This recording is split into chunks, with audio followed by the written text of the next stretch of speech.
What's going on, people? Welcome to another episode of A Need to Read. You notice I didn't tell you what number episode it is, because before every episode I have to keep checking which episode I've done, and it really doesn't matter because you can see which number it is when you're downloading it or it's downloaded. So that's something I'm putting a stop to. I do have a confession to make. Now, when I first started this podcast, I likened a Kindle to a fleshlight. I said that a Kindle is to a book what a fleshlight is to a vagina. Now, if you don't know what a fleshlight is, have a little Google and you'll find out. If you don't know what a Kindle is pretty much a book, but it's electric and you can download loads of books on it. I've bought a Kindle and I've been reading on it for last week, and I feel like I've sold out a little bit. But I have now tested the Kindle, so at least I know what I'm talking about now. And it is going to be great for when I manage to escape the country again, or wherever I'm on my travels, so I don't have to lug all my books around, because that will probably take up a lot of space in my bag. So that's a positive of it. But right now, whilst I'm at home, whilst I'm in England, I'm going to stick to reading proper books, and the Kindle will serve me at another time. But I just felt that I needed to own up to that, because I feel like a fraud, because obviously I gave Kindle so much shit to begin with. Now, if you're new here, welcome. The Instagram is at Need to Read, and you can keep up to date with everything that's going on there. This week we're talking about The Code of the Extraordinary Mind. Now, this is probably one of the most empowering books that I've ever read. It's by a guy called Vishen Lakiani.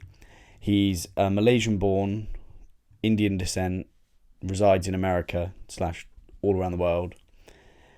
He studied computer engineering when he was younger in America, got a job at Microsoft, and decided that he didn't want to work for Microsoft anymore and he wasn't being fulfilled. Then went and got a sort of a dial for your dollar job where he was working on the telephone, sales, stuff like that. Found like he wasn't really fulfilling his life, so he became a meditation teacher. Throughout that journey, following various different paths, he's actually become one of the most successful entrepreneurs out there in terms of like the mindfulness space. He owns a company called Mind Valley. It's worth having a Google on that. There's a lot of like funky courses on that website centered around sort of self-improvement.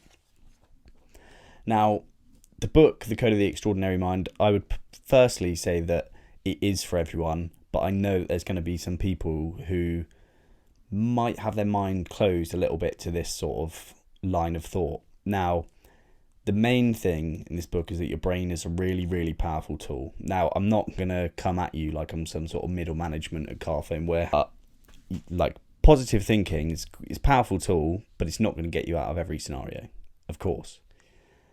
But the brain is very, very powerful. There was an experiment done, this is touched on in the book, where in America they took some like hotel cleaners.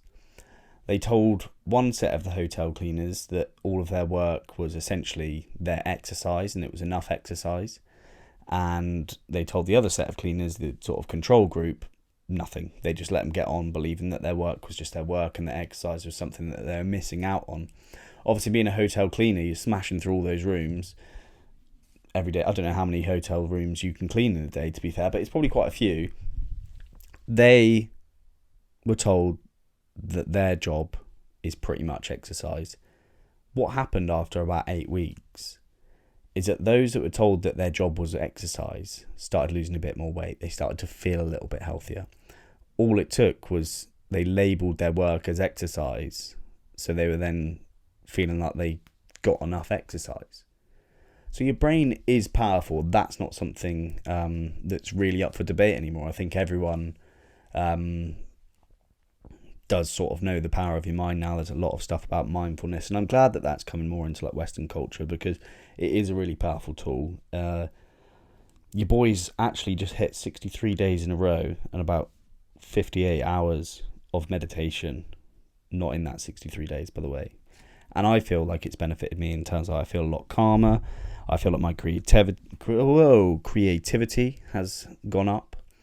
And there's lots of benefits. So if you aren't into meditation, you feel like you're a bit like, oh, that's a bit wishy-washy, I'd definitely give it a crack. There's apps like Headspace, or if you want to go a little bit deeper in terms of consciousness and like really looking inwards, Sam Harris has an app called Waking Up, which is a great app, but it does get pretty intense pretty quickly. So maybe start yourself off with something like Headspace, something like that.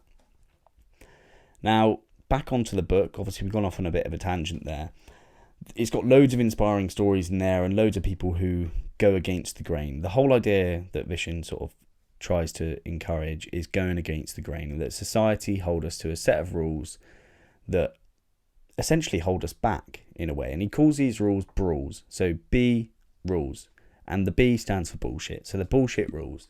So these bullshit rules come from your culturescape. Now, the culturescape is something he explains is within the area in which you live, whether that's dictated by a certain sort of religion or educational system, we're forced these rules all the way through our lives. We have to go and get a certain degree, we have to get a certain job, we have to do X by the time we're 21, we have to do X by the time we're 30, we have to do Y by the time we're 25.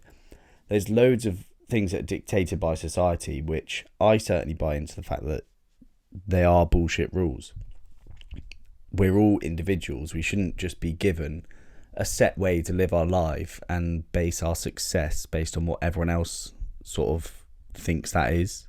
They think that you have to work a 9 to 5, or you have to be married with kids at a certain stage. I know so many people that like, oh well, I just want a relationship because like I'd love to have kids by the time I'm 30. I mean, I get it, your body clock's ticking, but you probably shouldn't feel the pressure coming from other people for when you want to have kids or get married or whatever it is everyone's telling you to do. Now, before everyone thinks that I'm just one of those whack jobs that doesn't believe in the rules of society, like obviously there are some rules that come out of society that are good. Now, don't start thinking, oh well, it's a bullshit rule that we're not allowed to kill anyone, because obviously, like, disregard some of the bullshit rules, but just don't be a prick. In the meantime, that'll be my sort of main takeaway from it. Now, having a look at beliefs and the rules that we sort of live by. Now, he poses the idea that beliefs have us as opposed to us having beliefs, and they're sort of stuck. And that if someone's telling you that they don't agree with the way that you live your life, all they're essentially saying is that their shackles from society are bigger than yours, and that they don't agree with it because they can't see that there is a path out in terms of like freedom in the way that you live. So the beliefs that we have that are dictated by our culturescape, he calls these models of reality, and these are sort of hardwired into you.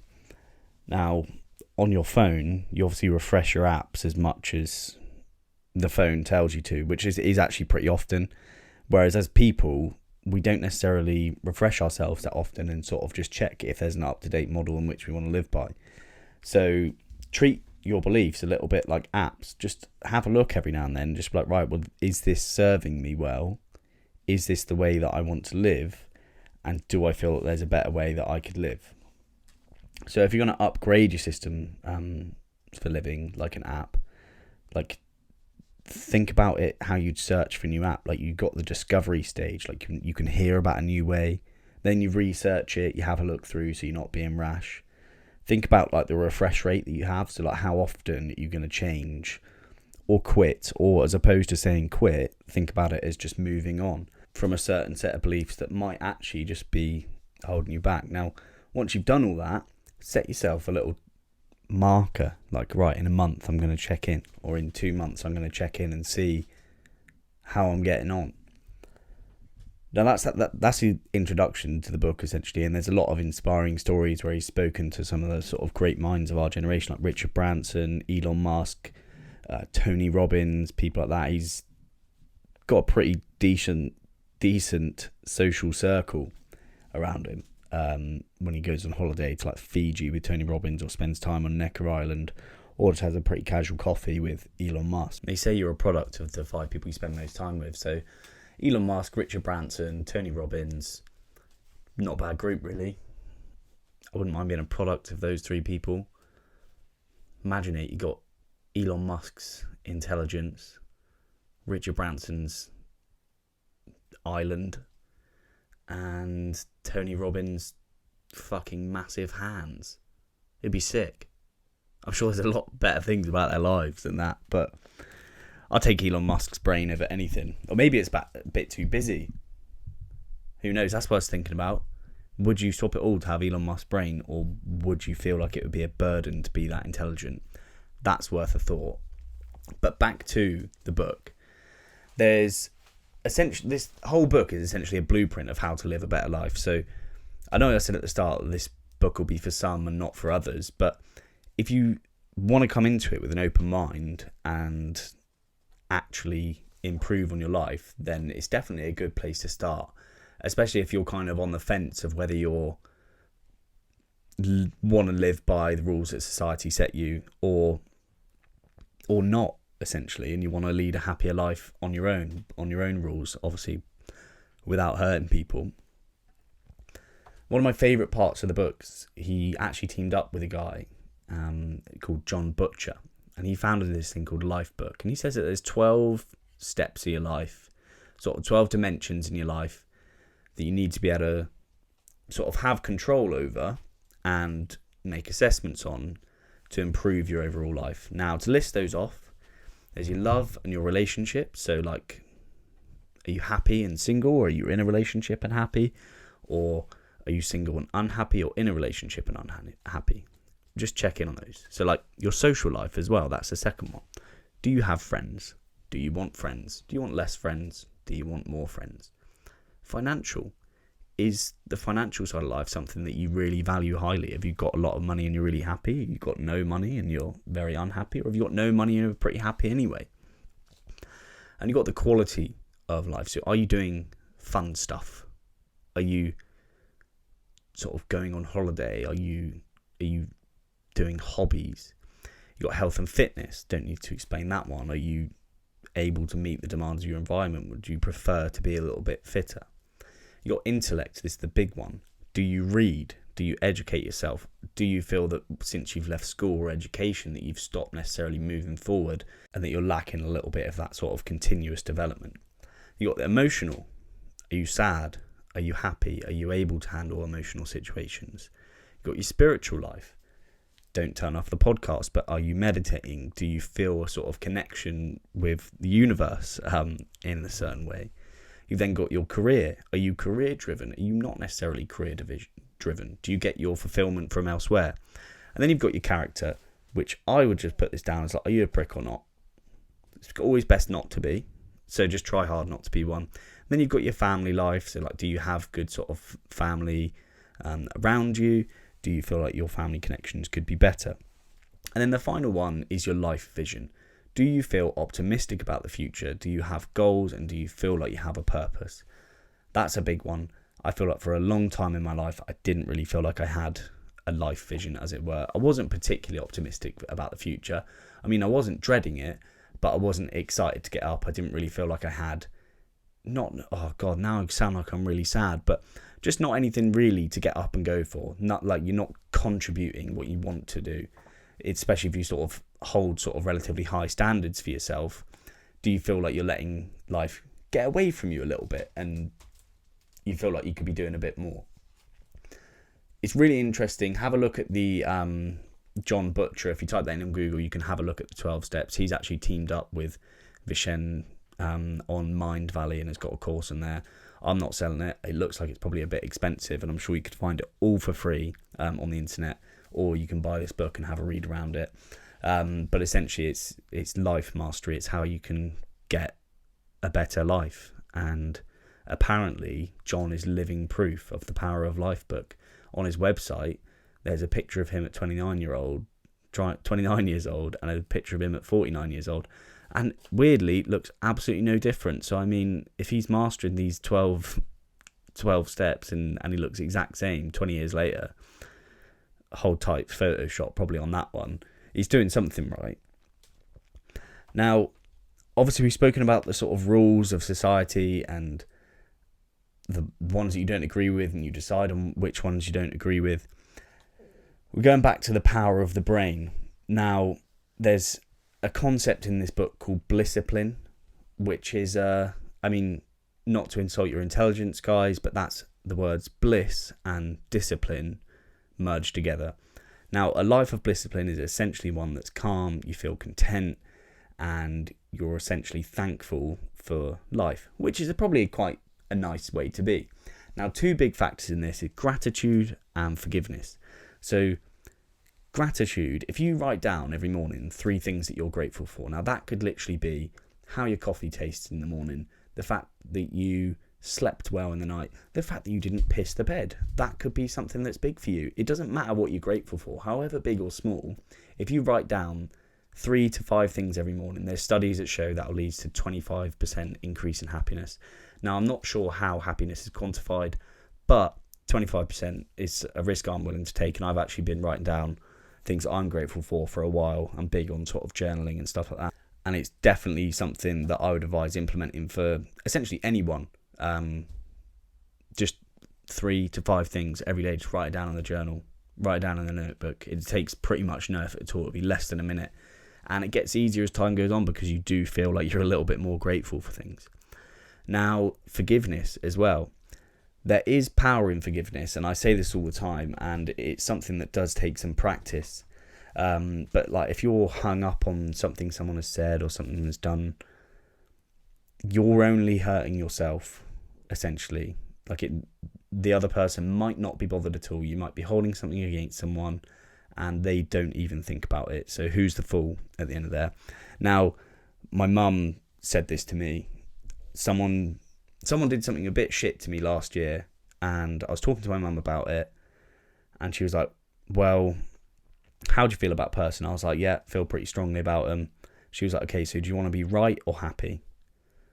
And I was like, well, I suppose I probably want to be happy, really, although being right is obviously a great thing to be, but it's that righteous mind of like, I'm right, you're wrong, you should live a certain way because you've upset me. It actually only leads to you being upset. There's a lot about sort of forgiveness. There's on the Sam Harris app that I mentioned earlier, the meditation. You've got metta meditation. It's a loving kindness meditation. Stems from India. Really powerful, and it's about sort of loving people around the world. Once again, not to get too wishy-washy, but it's a very powerful thing, and you feel almost liberated when you can actually fully say, right, I forgive you to whatever person, and even maybe yourself. If you feel like you haven't forgiven yourself for something that you've done in the past, just give it a go. Tell yourself you love yourself, and tell yourself that you forgive yourself, because like that's the best way to be. You can't help anyone until you've forgiven yourself or are at peace with yourself. The Dalai Lama said, who can you help if you're unhappy? And that's true. If you're unhappy and you're trying to help everyone else and fill up everyone else's cup, you're probably only pouring more out of your own cup, and in a couple of weeks you're going to probably hit a wall and be pretty sad. Now, obviously this book is called The Coding of the Extraordinary Mind, so at some stage he goes on about being extraordinary, which it would be a nice place to be. He has a phrase, and it's called unfuckwithable. Now, just means that people can't fuck with you. People can't get in your head. To quote Bruce Lee, you're like water. What happens in the world or what happens to you, it doesn't affect you, and it doesn't stray you off the path that you're on yourself, which is quite a nice... It's a nice word. I'd never seen it before. Pretty sure he made it up. You now know it. I know it. It would be a nice goal to be able to sort of achieve is being unfuckwithable.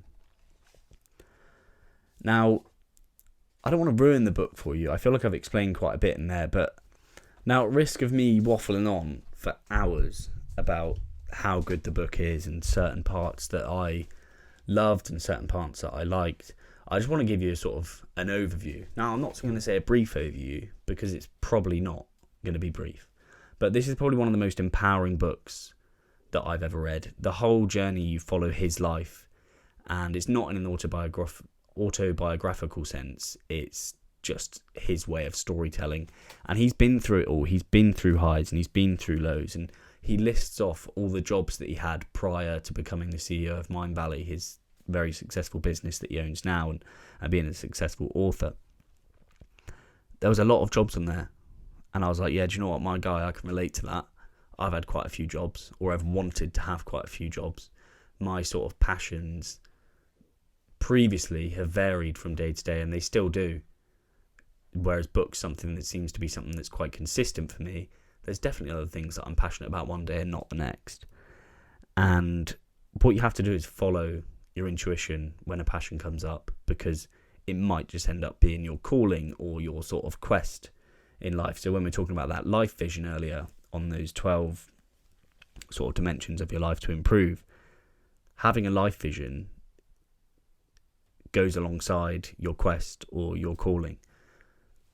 I mean, I'm going to go ahead and say it. I feel like talking about books to people might just be my calling. I feel like it's something that I wouldn't mind doing this on a weekly basis for the long-term foreseeable future.